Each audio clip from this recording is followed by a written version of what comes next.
بسم اللہ الرحمن الرحیم جی، السلام علیکم۔ اور یہ پیش خدمت ہے آپ کے سامنے 3248 کیمبرج او لیول نصاب برائے امتحان 25-26 24-25-26، اور اس میں یہ ویڈیو ہے پیپر 2 کی ایکسرسائز 3 سے متعلق، جس میں ایکسٹینڈڈ رائٹنگ کی ایکسرسائز کروائی گئی ہے۔ آئیے ہم دیکھتے ہیں کہ اس مشق کو کس طرح سے کرنا ہے اور اس میں کیا کیا ضروری چیزیں ہیں۔ پرچہ دوم کی اس مشق میں مشق نمبر 3 ہے یہ۔ اس میں کیا کہا گیا ہے؟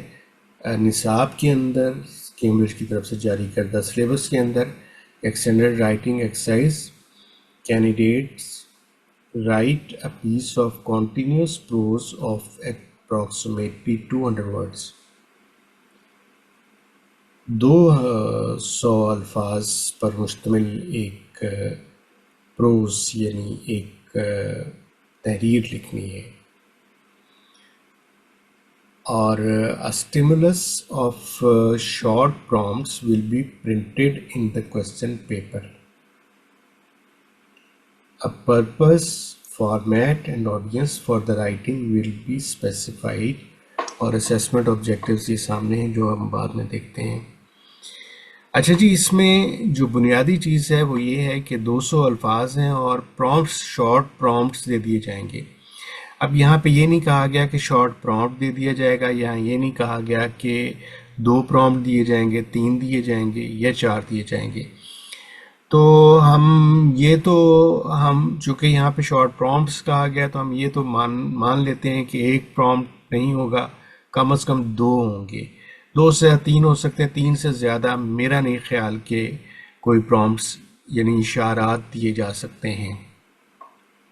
اور یہ اشارات کیوں ہوتے ہیں؟ یہ سٹیمولس اشارات ہوتے ہیں، یعنی محرک ہوتے ہیں، یہ تحریک دیتے ہیں خیالات کو گویا کہ ان اشارات کی مدد سے امیدوار کی مدد کر دی جاتی ہے، ان کو معاونت فراہم کر دی جاتی ہے۔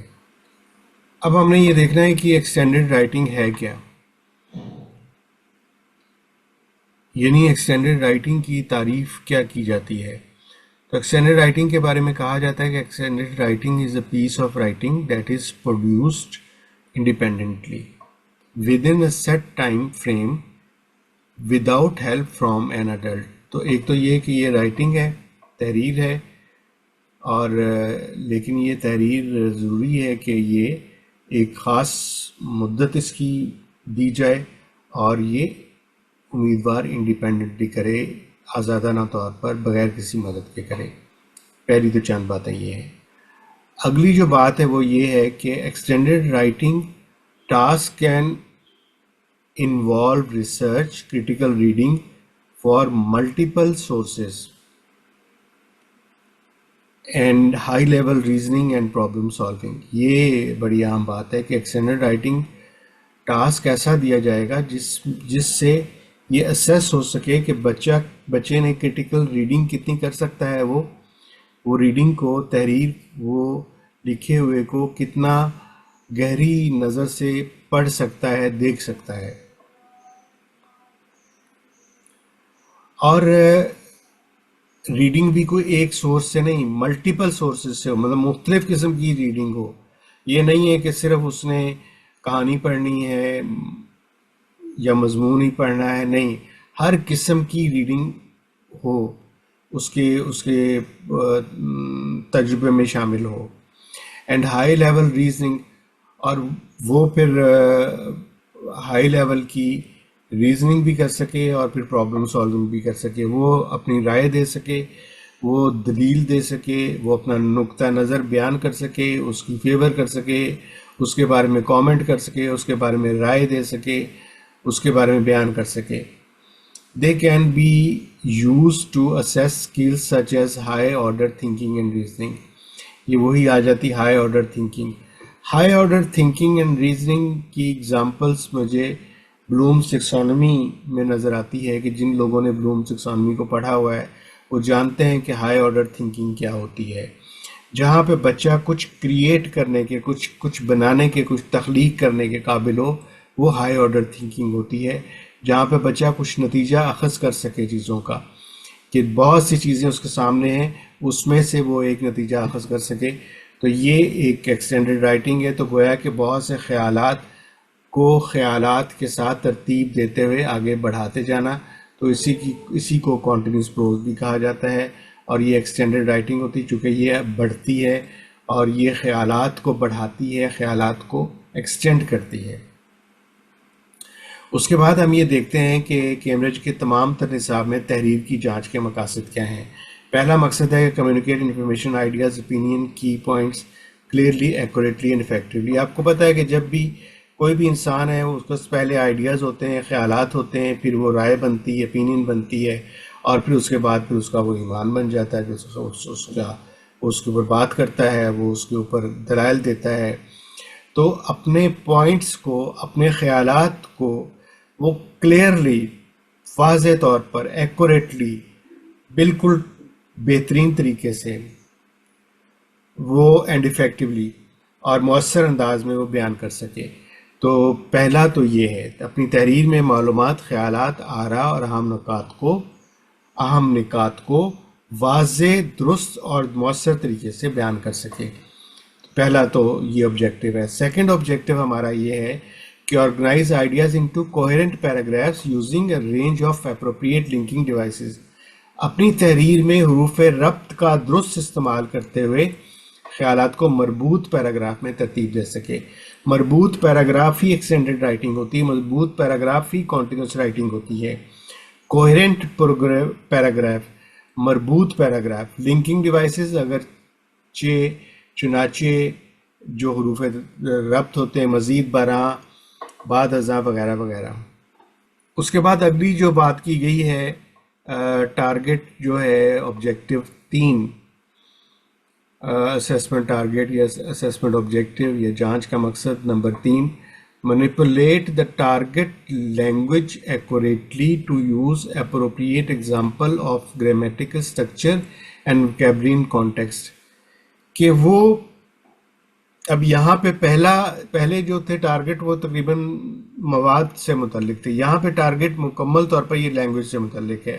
اپنی تحریر میں اردو زبان کے قواعد اور الفاظ کو سیاق و سباق کے اندر رہتے ہوئے درست مثالوں کے ساتھ استعمال کر سکیں. اسے پتہ ہو کہ یہ جو لفظ ہے اس کی کیا بیک گراؤنڈ ہے، اس کا سیاق و سباق کیا ہے، اس کو میں نے کس طرح سے استعمال کرنا ہے، اور اس کے کیا معنی نکلیں گے. کیا میں جو بات کر رہا ہوں اس کا ایک زو معنی تو نہیں نکل رہا ہے، کوئی الٹے معنی تو نہیں نکل رہا ہے، کوئی غلط معنی تو نہیں نکل رہا ہے. تو سیاق و سباق کے اندر رہتے ہوئے، مثال کے طور پہ اگر ایک محاورہ استعمال کیا گیا ہے تو بچے کو اگر محاورے کی لسٹ دے دی گئی ہے تو وہ شاید وہ اس کا استعمال درست نہ کر سکے، لیکن اگر سیاق و سباق بھی سکھایا گیا ہے تو اس کو سیاق و سباق کے اندر وہ محاورہ استعمال کر سکے گا، یا کوئی حوالہ استعمال کرنا ہے تو وہ بھی سیاق و سباق کے ساتھ استعمال کر سکے گا. اگلی جو چیز ہے اسیسمنٹ آبجیکٹو جانچ کا مقصد number 4، show control of punctuation and spelling. آسان سی بات ہے کہ تحریر میں رموز اوقاف اور املا کا درست استعمال ہونا چاہیے. اور آخری جو اسیسمنٹ آبجیکٹو ہے وہ یہ ہے کہ use appropriate register and style format for the given purpose and audience. اپنی تحریر میں سامعین، قارئین اور دیے گئے مقاصد کے مطابق موضوع طریقے سے یا حیثیت کا استعمال کر سکیں. اب یہاں پہ یہ چونکہ مضمون نویسی کے حوالے سے ہے کہ یہاں پہ یہی نہیں ہے کہ ایک ہی قسم کا کوئی مضمون بنا لیں. انہوں نے یہ کہا ہے کہ آڈینس کا بھی پتہ ہونا چاہیے کس کے لیے ہم لکھ رہے ہیں، اور دوسری بات یہ ہے کہ جو اس کا انداز تحریر ہے وہ بڑا واضح ہونا چاہیے. اگر مثال کے طور پر اگر آرگومنٹیٹیو مضمون ہے تو اس کو پتہ ہونا چاہیے کہ یہ آرگومنٹیٹیو مضمون کو کس طرح سے لکھا جاتا ہے، اس کا انداز تحریر کیا ہے. اور اگر ڈسکرسو ایسے ہے تو اس کو پتہ ہونا چاہیے ڈسکرسو ایسے کیا ہوتا ہے، حکایتی مضمون کیا ہوتا ہے. یہ ہم آگے جا کے مضامین کی اقسام میں دیکھتے ہیں. تو سٹائل کا، انداز تحریر کا بچے کو موضوع طریقے سے پتہ ہونا چاہیے. اگرچہ اسپیسیمن پیپر ہمارے پاس ایک ہے، اس میں ایک ہی طرح کا مضمون دیا گیا ہے، لیکن میں نے یہ مضامین دے دیے ہیں. یہاں پہ 4 اقسام کے مضامین آپ کے سامنے پیش کر دیے ہیں، تاکہ اگر کوئی بچے کو کم از کم بچے کے نالج میں ضرور ہونا چاہیے، بچے کو علم ہونا چاہیے کہ کس قسم کا مضمون ہے۔ پہلا مضمون ہے نیریٹو ایسے، اور اس کے بالکل اگینسٹ ہوتا ہے ڈسکرپٹیو ایسے، کسی واقعے کو دلچسپی سے بیان کرنا، نریٹ کرنا، بیان کرنا، نریٹ، چونکہ نریٹ ہے، نریٹ کو حکایت کہا جاتا ہے، حکایتی مضمون، اور بیان بھی کہا جاتا ہے۔ اسی طرح سے کسی دوسرا بھی اسی طرح کا مضمون ہوتا ہے، کسی واقعے کو دلچسپی سے بیان کریں، تفصیل یا بیانیہ مضمون اس کو کہا جاتا ہے، ڈسکرپٹیو کہا جاتا ہے۔ دونوں میں فرق کیا ہے؟ پہلا مضمون یا نیریٹو ایسے جو ہے، اس میں واقعہ بیان کرنے والا واقعے کا حصہ ہوتا ہے، واقعہ بیان کرنے والے کی حیثیت کردار کی ہوتی ہے، انداز کہانی کا ہوتا ہے۔ وہ یہ کہتا ہے کہ میں رات کو اٹھا، میں نے یہ دیکھا، اور یہ میں اٹھا، میرے ساتھ یہ ہوا، پھر میں وہاں پہ گیا۔ وہ اس کی اپنی وہ آپ بیتی ایک طرح سے وہ بیان کر رہا ہوتا ہے۔ لیکن جو ڈسکرپٹیو ایسے ہے، جو بیان والا ایسے ہے، اس کے اندر واقعہ بیان کرنے والا واقعہ دیکھ رہا ہوتا ہے، واقعہ بیان کرنے والے کی حیثیت ایک رپورٹر کی ہوتی ہے، انداز ایک رپورٹ کا ہوتا ہے۔ وہ یہ کہتا ہے کہ میرے سامنے سب کچھ ہو رہا ہے، وہ خود اس کا پارٹ نہیں ہوتا، وہ اس کا حصہ نہیں ہوتا، وہ اس کو دیکھ رہا ہوتا ہے۔ اگلا جو ایسے ہے وہ آرگومنٹیٹیو ایسے ہے، اور اس کے مقابلے میں ایسے ہوتا ہے ڈسکرسیو ایسے۔ آرگومنٹیو ایسے ایسا ہے کہ استدلالی بھی کہا جاتا ہے، اور دلیل پر مبنی ایسے بھی کہا جاتا ہے، کہ اس مضمون میں موضوع کے فوائد اور نقصانات بتائے جاتے ہیں۔ اور اس کے مقابلے میں جو مضمون ہوتا ہے وہ آراء پر مبنی مضمون ہوتا ہے، اور اس آراء سے وہ بحث کرتا ہے امیدوار یا لکھنے والا۔ پہلے مضمون، فرق کیا دونوں میں؟ پہلے مضمون میں اس کا مقصد اپنے نقطہ نظر کے مطابق قاری کو ترغیب دینا ہوتا ہے، یعنی وہ اس کو راغب کرتا ہے، اپنی طرف قائل کرتا ہے اپنے پوائنٹس پر۔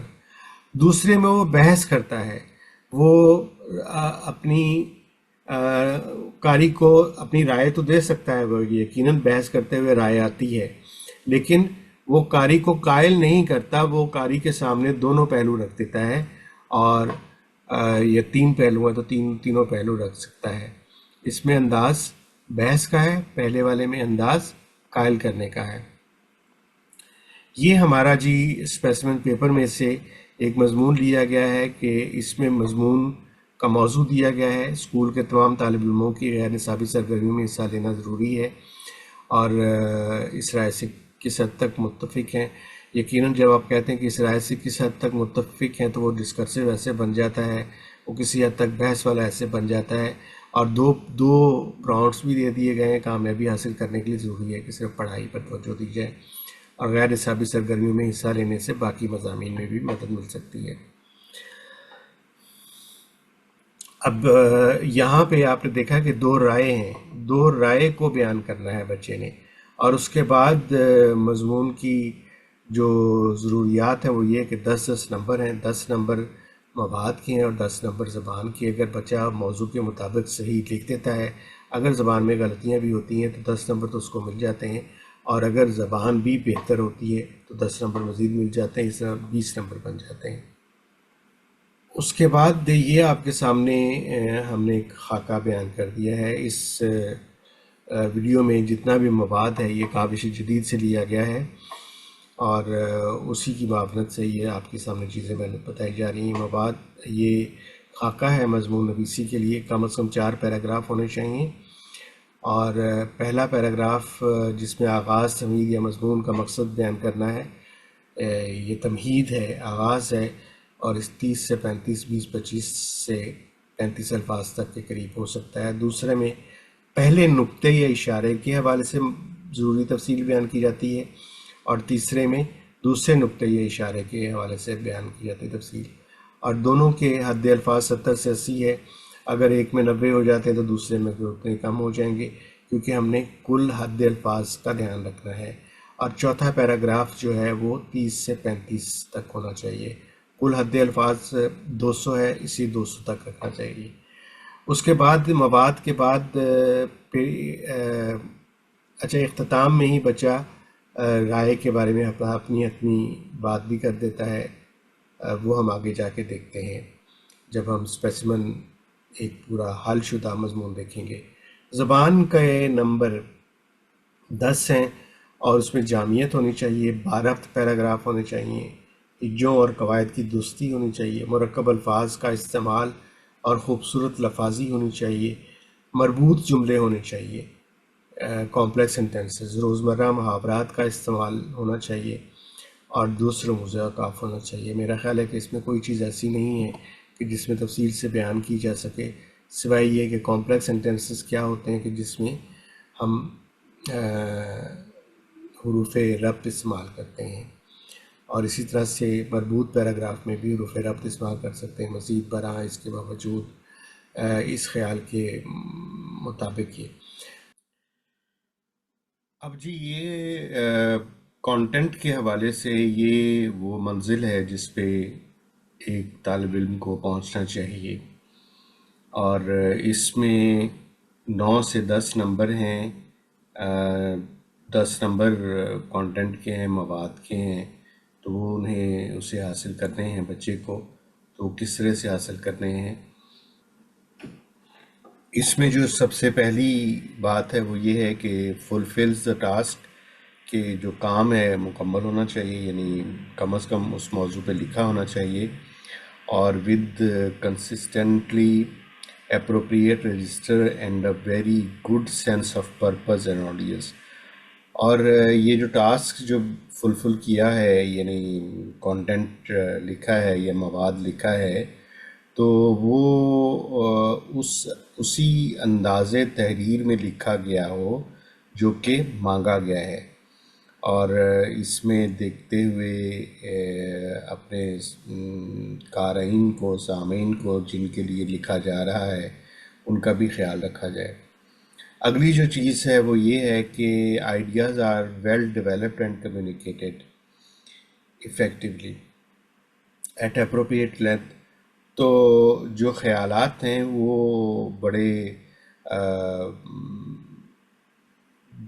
جچے تلے انداز میں بیان کیے گئے ہوں اور منظم انداز میں بیان کیے گئے ہوں، منظم ہونے چاہیے، اور منظم انداز میں پھر آگے ابلاغ ان کا ہو، یعنی بیان ہو یا اظہار ہو یا لکھے گئے ہوں. اور اس کے بعد پھر جو اگلی چیز اہم ہے اس کے اندر وہ ہے اس کی لینتھ، کہ جو اس کا حد الفاظ دی گئی ہے اس کے مطابق لکھا جائے. یہ نہیں ہے کہ حد الفاظ کم ہو جائے یا زیادہ ہو جائے. افیکٹولی آرگنائز اینڈ کوہرنٹ، اور یہ بات بہت ہی ضروری ہے کہ اس میں کوہرنس ہونی چاہیے، اس کو مربوط ہونا چاہیے اور منظم ہونا چاہیے. بہت اچھے طریقے سے ان کو ترتیب دیا ہو، اس کی حیثیت کا خیال رکھا گیا ہو، اور مربوط ہونا چاہیے. مربوط کس طرح سے ہو؟ پیراگراف بھی مربوط ہوتے ہیں اور جملے بھی مربوط ہوتے ہیں، وہ حروف ربط کے ذریعے سے ہوتے ہیں. اب یہ ہے جی ہماری منزل زبان کے حوالے سے. اور زبان میں کیا ہونا چاہیے؟ زبان میں اگر 9 سے 10 نمبر لینے ہیں تو پھر ضروری ہے کہ uses range of language including complex structure and less common words and phrases effectively. تو عام سے الفاظ نہیں استعمال کرنے، اچھی لفاظ استعمال کر رہی ہیں، اور مربوط جملے ہونے چاہیے. کمپلیکس سینٹینسز کا مطلب یہ ہے، اسٹرکچر کا مطلب یہ ہے کہ پیچیدہ جملے ہونے چاہیے، حروف ربط کا زیادہ استعمال ہونا چاہیے، جملہ ایک دوسرے کے ساتھ چلتا ہوا نظر آئے. Consistently appropriate style and register uses well constructed and linked paragraph. Paragraph کے اندر بھی لنک ہونا چاہیے، اور وہ جو لنکنگ ڈیوائسز ہیں وہی پیراگراف میں لنک پیدا کرتی ہیں، یعنی جو حروف ربط ہیں وہی پیراگراف میں لنک پیدا کرتی ہیں. اور پھر جو جس سٹائل کا، جس انداز تحریر کی توقع کی جاتی ہے وہی بیان کیا جائے. یقیناً اگر ہم مثال کے طور پہ بحث والا مضمون ہے جس میں بحث کی جا رہی ہے، تو اس میں وہ لفاظی بھی اسی طرح کی استعمال ہوگی، زبان بھی اسی طرح کی استعمال ہوگی، دلائل دیے جا رہے ہیں، آراء کا استعمال کیا جا رہا ہے. High level of accuracy, excellent control through out, بہت ہی زبان میں پختگی نظر آنی چاہیے. اس پورے سینٹینس کا ایک ہی، اس جملے کا، دونوں جملوں کا ایک ہی مطلب نکلتا ہے کہ پوری پختگی زبان کے اندر نظر آئے. Any errors are related to less common words and structures. تو اسی طریقے سے جو زبان کی غلطیاں ہیں، عام سی زبان کی غلطیاں، کا کے کی اور یہ اس طرح کی غلطیاں نہیں ہونی چاہیے. اس کے بعد ہم دیکھتے ہیں کہ رہنما اصول کیا ہیں. پہلی بات یہ ہے کہ موضوع کو غور سے پڑھیے. حد الفاظ 200 ہے، 250 تک جا سکتے ہیں. میں ذاتی طور پر 220-25 تک کا قائل ہوں. اور جب آپ گھر میں تیاری کر رہے ہوں، جماعت میں تیاری کر رہے ہوں، تو پورے الفاظ 200 تک رکھیے. اور اس کی وجہ یہ ہوتی ہے کہ ایگزامینیشن میں ہال کے اندر امتحان دیتے ہوئے الفاظ کی تعداد زیادہ ہو سکتی، تو اتنی گنجائش رکھیے. ہر صورت میں موضوع کے مطابق لکھیے. یاد رکھیے الفاظ کو گنتے ہوئے تمام الفاظ گنے جاتے ہیں، تاہم مرکب الفاظ کو ایک لفظ سمجھا جاتا ہے، جیسے حیرت انگیز، انگنت، خوش و خرم وغیرہ.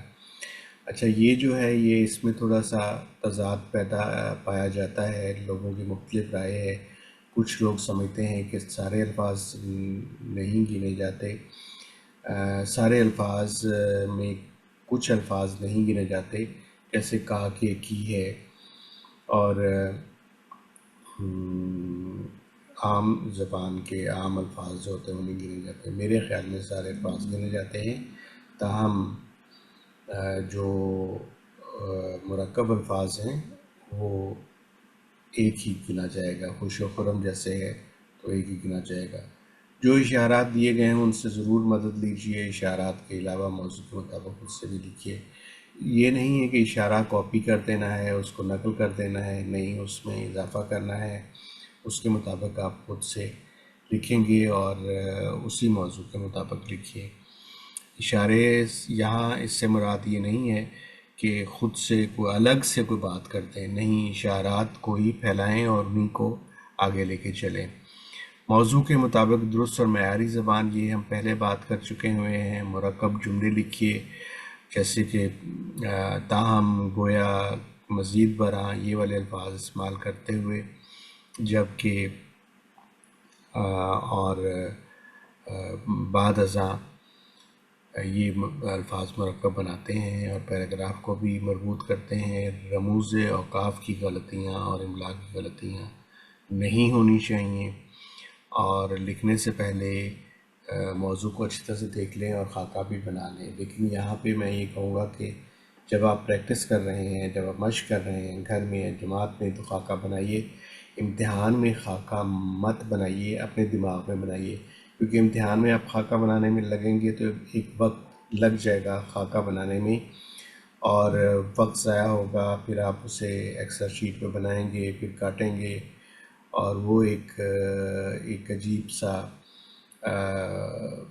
ابہام پیدا ہوتا ہے. تو اس لیے خاکہ اپنے ذہن میں بنانے کی عادت ڈالیے اور اسی کی مشق کیجیے. صاف ستھرا لکھیں، کاٹ چھانٹ سے گریز کیجیے. اور پیراگراف میں پہلے بھی بتا چکا ہوں کہ کم از کم 4 پیراگراف ضرور بنائیے. پہلا پیراگراف موضوع سے تعلق بناتے ہوئے آغاز یا تمہید بنائیے. دوسرے پیراگراف میں پہلے اشارے اور تیسرے اشارے، اور پہلا اشارہ پر مبنی ہونا، پہلے اشارے پر مبنی ہونا چاہیے دوسرا پیراگراف، اور تیسرے اشارے پر مبنی ہونا چاہیے دوسرا پیراگراف. دوسرے اشارے پر مبنی ہونا چاہیے تیسرا پیراگراف. اور اگر چوتھا پیراگراف بھی ہے، یعنی تیسرا، اگر آپ کے پاس اشارہ ہے، پرومپٹ دیا گیا ہے، تو اسے چوتھا پیراگراف بھی بنایا جا سکتا ہے اور کسی پیراگراف کے ساتھ ملا کر بھی لکھا جا سکتا ہے۔ اب بہت ضروری ہوتی ہے کہ کچھ وارم اپ ایکٹیویٹیز مضمون لکھنا سکھانے سے پہلے اور مضمون لکھنے سے پہلے کچھ وارم اپ ایکٹیویٹیز ضرور کرنی چاہیے۔ چھوٹے پیراگراف میں لکھنا سیکھیں، تذکیر و تانیث کی مشق کریں، فعل فاعل مفعول کی مطابقت کا خیال رکھتے ہوئے اس کی مشق کریں، واحد جمع کا درست استعمال کرتے ہوئے مشق کریں، محاورات کا استعمال باقاعدہ کریں، سیاق و سباق کے اندر پیراگراف کے اندر استعمال کرتے ہوئے حروف ربط کا درست استعمال کرتے ہوئے مشقیں کریں، مرکب الفاظ کا استعمال کرتے ہوئے مشقیں کریں، روزمرہ کا درست استعمال کرتے ہوئے مشقیں کریں۔ یہ بہت ضروری ہے، اور حوالہ جات بھی آپ کو آنے چاہیے اور ان کا کیسے استعمال کرتے ہیں یہ بھی پتہ ہونا چاہیے۔ ہم نے کاوش جدید کے پرچہ دوم میں جہاں مضمون نویسی سکھائی ہے تو ہم نے وارم اپ ایکٹیویٹیز کے طور پر یہ ساری مشقیں کروائی ہیں باقاعدہ طریقے سے، اور محاورات بہت زیادہ کام کروایا ہے۔ اور اس کے علاوہ ہم نے یہ کیا کہ ہر مضمون کے ساتھ ایک حوالہ ضرور دیا ہے، اور کل 37 کے قریب مضمون بنتے ہیں، تو تاکہ یہ ہے کہ آپ ظاہر 35-36 اگر حوالے آپ ساتھ لے کے جاتے ہیں ایگزامینیشن ہال میں تو کوئی حوالہ کہیں نہ کہیں ضرور ہو جاتا ہے، اور وہ آپ کے مضمون کی جان بن جاتا ہے، اور مضمون کو نمبر یا ملیں گے پر لگ جاتے ہیں محاورے سے اور حوالہ جات سے۔ لیکن یہ بھی ضروری ہے کہ یہ بھی ذہن میں رکھنا چاہیے کہ بیجا استعمال محاورے کا بھی نہیں ہونا چاہیے اور بیجا استعمال حوالہ جات کا بھی نہیں ہونا چاہیے، موضوع ہونا چاہیے، سیاق و سباق کے مطابق ہونا چاہیے۔ یہ ایک مضمون ہے جی جو کاوش جدید سے لیا گیا ہے، مصنوعی ذہانت آرٹیفیشل انٹیلیجنس پر مبنی ٹیکنالوجی انسان کے لیے بہت بڑا خطرہ ہے۔ آپ اس رائے سے کس حد تک متفق ہیں؟ اور اس کے دو اشارے دیے گئے ہیں، دو پرومپٹس دیے گئے ہیں کہ مصنوعی ذہانت انسان کی مددگار ٹیکنالوجی ہے، اور دوسرا ہے کہ مصنوعی ذہانت کی کوئی حد نہیں، اس لیے یہ انسانوں کے لیے بہت نقصان دہ ہے۔ تو اس کے اوپر ہم نے ایک مضمون کاوش جدید میں حل کر کے دیا ہے جو میں آپ کے سامنے پیش کر رہا ہوں۔ اس میں ایک طرف ہم نے مواد کے اشارے دے دیے ہیں، ہدایات دے دی ہیں، اور ایک طرف ہم نے زبان کے حوالے سے ہدایات دے دی ہیں۔ اگر ہم پہلے پیراگراف کو دیکھیں تو یہ آغاز کا پیراگراف ہے، تمہید کا پیراگراف ہے۔ کسی بھی مضمون میں آغاز تمہید کا پیراگراف بہت ہی ضروری پیراگراف ہوتا ہے، اصل میں وہی اگلے پیراگراف کے ساتھ ایک تعلق پیدا کرتا ہے، تو آپ سیدھی سیدھی بات نہیں کرتے۔ اور آپ اگر اس پیراگراف میں دیکھیں، اور یہ چھوٹا سا پیراگراف ہوتا ہے جو 1.5 سطروں کا یا 2 سطروں کا، زیادہ سے زیادہ 30-35 الفاظ کا پیراگراف ہو سکتا ہے، کہ ٹیکنالوجی ہر میدان میں ترقی کر رہی ہے لیکن کمپیوٹر ٹیکنالوجی کی کوئی نظیر نہیں۔ اس کی ایک مثال مصنوعی ذہانت ہے جس میں ایسی حیرت انگیز ترقی ہو رہی ہے کہ انسان انگشت بدندہ ہے۔ اب اس میں آپ دیکھیں تو اس میں ہم نے نظیر ایک لفظ استعمال کیا ہے، لفاظی اچھی استعمال ہو گئی ہے، پھر مرکب لفظ حیرت انگیز آ گیا ہے، اور پھر محاورہ انگشت بدندہ آ گیا ہے، اور پھر یہ جو جملہ ہے جو تاہم کے ساتھ شروع ہوتا ہے اسے ہم مربوط جملہ کہتے ہیں۔ اس حوالے سے 2 اقسام کی آراء پائی جاتی ہے۔ اب یہ ہم نے بنیاد بنا دی ہے پڑھنے والے کے لیے، پڑھنے والے کو باندھ دیا ہے، قاری کو باندھ دیا ہے کہ وہ پڑھے گا، وہ آپ کی بات کو آگے پڑھے گا کہ کون سی 2 آراء اس کے حوالے سے پائی جاتی ہیں۔ تو اب یہ 2 جو آراء ہیں یہ ہمارے پہلے اشارے سے ہم نے مدد لی ہے، اور پہلے اشارے سے مدد لے کر اس کو کھولا ہے، اس کو مزید زیادہ بہتر بیان کیا ہے۔ اسی طرح سے دوسرے اشارے سے مدد لی ہے اور پھر اس کو بیان کیا ہے. تو دائیں طرف ہم مواد سے متعلق دے رہے ہیں حوالہ جات یا ہدایات. تو مضمون مجھے پڑھنے کی ضرورت نہیں ہے، صرف آپ دیکھ لیجئے کہ مزید باران کے ساتھ کیسے جملے کو مربوط کیا گیا ہے. اور اس کے علاوہ جو خاص جو چیز ہے وہ یہ ہے کہ اس میں آپ دیکھیے کہ اس میں ہم نے حوالہ کس طرح سے استعمال کیا ہے کہ اس کے علاوہ ڈیوس واٹر نے ایک اور حساس معاملے پر توجہ دلاتے ہوئے فرمایا ہے. تو یہ ایک سٹیٹمنٹ ضرور، ایک بیان، یہ ہمیں پتہ ہونا چاہیے کہ ہم کس طرح سے کرنا ہے. اس کے بعد اگر اختتام دیکھیں تو اس کے اندر ساری بات کو ہم نے اس کا لب لباب پیش کر دیا ہے اور رائے کا اظہار بھی کر دیا ہے کہ مصنوعی ذہانت جس تیزی سے ترقی کر رہی ہے وہ دن دور نہیں جب یہ ہمارے اپنے دماغوں کے اندر تک بھی پہنچ جائے گی. تاہم اگر اس کا مثبت استعمال کیا جاتا ہے تو یہ انسانوں کے لیے کسی خطرے کے بجائے نعمت سے کم نہیں ہے. تو یہ آپ دیکھیں کہ تاہم لگا کے ہم نے اپنی بات کو واضح کیا ہے اور جملے کو بھی مربوط کیا ہے اور جملے کو ہم نے پابند کیا ہے. تو اس طرح سے اختتام لکھتے ہیں اور اختتام لکھنے کے بعد پھر بات کو آگے بڑھاتے ہیں. پھر اب سوال پیدا ہوتا ہے کیا ہے کہ موضوع کی حمایت میں موضوع ہو سکتا ہے، مضمون ہو سکتا ہے. جی بالکل ہو سکتا ہے. جیسے پابندی ایک آسن عادت ہے. اب اس کے دو اشارے دیے گئے ہیں. جو پابندی وقت کی عادت اپناتے ہیں وہ نقصان نہیں اٹھاتے. اسی کو بیان کرنا ہوگا، اسی کی وضاحت کرنی ہوگی. اور پابندی وقت نظم و ضبط سکھاتی ہے تو اسی کی وضاحت کرنی ہوگی. پابندی وقت سے نظم و ضبط، نماز، عبادات ہیں، اور اس کے بعد فطرت سے ہم لوگ نظم و ضبط سیکھتے ہیں. تو کوئی بھی ایسا نہیں ہو سکتا کہ موضوع کے مخالفت میں بھی بیان دے دیا جائے اس طرح کے مضمون میں، کیونکہ یہ ہو ہی نہیں سکتا. کون ہے جو پابندی وقت نہیں اپنائے گا؟ کون کہے گا کہ جی پابندی وقت غلط بات ہے؟ تو اسی کی حمایت میں یہ عام مضمون ہے، اسی کی حمایت میں مضمون کو لے کے آگے بڑھتے ہیں اور اسی اشارات کو آگے بڑھاتے جاتے ہیں. ہم نے کاوش جدید میں 37 مضامین دیے ہیں اور آپ یہ دیکھ لیں کہ نیچے اس میں آپ کو حوالہ بھی نظر آ رہا ہے جو خاص طور پر دیا گیا کہ آپ کی معاونت کے لیے حوالہ دیا گیا ہے. اور ان مضامین میں کچھ مضامین کو ہم نے تصویری اشارات کی مدد سے بھی معاونت فراہم کی ہے تاکہ لکھنے والے کے لیے آسانی ہو. تو میرا خیال ہے کہ 37 اشارات، 37 حوالہ جات، 37 موضوعات کافی زیادہ ہوتے ہیں. اور 37 اگر حوالہ جات بھی لے کے بچہ ایگزامینیشن ہال میں جاتا ہے تو وہ حوالے کہیں نہ کہیں استعمال کر پاتا ہے. کاوش جدید حاصل کرنے کا طریقہ بہت آسان ہے. یہ نمبر دیا گیا ہے، قریبی بک سٹال پہ بھی آپ جا سکتے ہیں، بک سینٹر پر جا سکتے ہیں. یہ نمبر دیا گیا ہے، اس کے اوپر آپ کال کریں اور یہاں پہ آرڈر بھی دے سکتے ہیں اور ڈلیوری گھر میں ہو جاتی ہے.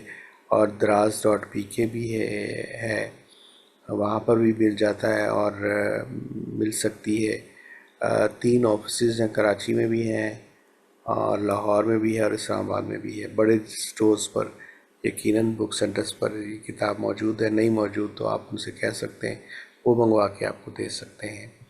آپ نے اپنا قیمتی وقت دیا، آپ کا بہت شکریہ اور آپ کی توجہ کا شکریہ. اگر آپ کو کیمبرج او لیول اردو 3247 یا 3248 کے حوالے سے اسی قسم کی رہنمائی درکار ہے تو درج ذیل واٹس ایپ نمبر یا ای میل پر رابطہ کر سکتے ہیں. اور میں ہمیشہ حاضر رہتا ہوں اور سوالات کو خوش آمدید کہتا ہوں. آپ کا بہت شکریہ. مالک کائنات سے دعا ہے کہ آپ کے آنگن اسی طرح سجتے رہیں، مہکتے رہیں اور آپ ہمیشہ مسکراتے رہیں، چہکتے رہیں. بندہ ناچیز کو دعاؤں میں یاد رکھیے. بہت شکریہ. اللہ حافظ.